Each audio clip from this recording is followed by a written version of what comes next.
prophète, alayhi salatu wassalam, lorsqu'il est arrivé à Médine avec ses compagnons, il a trouvé les Juifs en train de jeûner un jour. Il leur a dit, quel jour vous êtes en train de jeûner?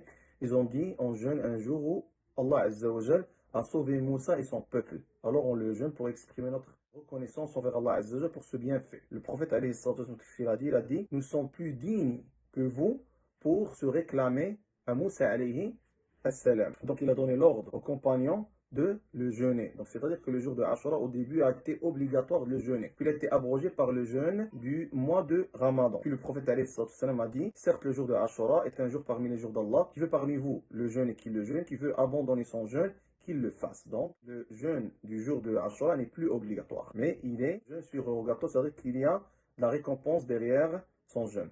Ashura, selon la sunna du prophète alayhi salam, que son jeûne expie les péchés de l'année précédente, c'est-à-dire qu'il expie les péchés mineurs de l'année précédente, pas les péchés majeurs, car les péchés majeurs nécessitent un repentir. Aussi, Ashura, selon la tradition du prophète alayhi salam, que ça fait partie de la sunna d'ajouter, en plus du 10e, le 9e, de précéder par le jeûne du 9e jour. Car le prophète alayhi salam, lorsqu'il a appris que les Juifs vénèrent ce jour-là, les innovateurs font la même chose.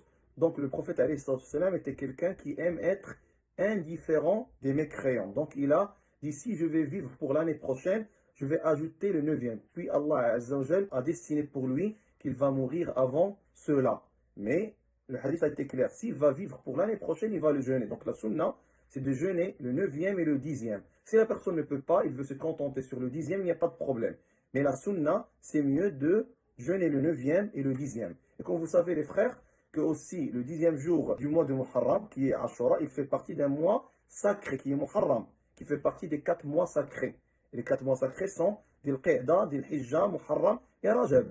Et aussi le jeûne des jours du mois de Muharram sont une pratique qui fait partie de la sunna. Car le prophète, qu'est-ce qu'il a dit? Le meilleur jeûne après celui du mois de Ramadan est le jeûne effectué pendant le mois d'Allah Muharram. Bien sûr, sans jeûner tout le mois au complet. Car le prophète, n'a jamais jeûné un mois au complet, sauf le mois de Ramadan.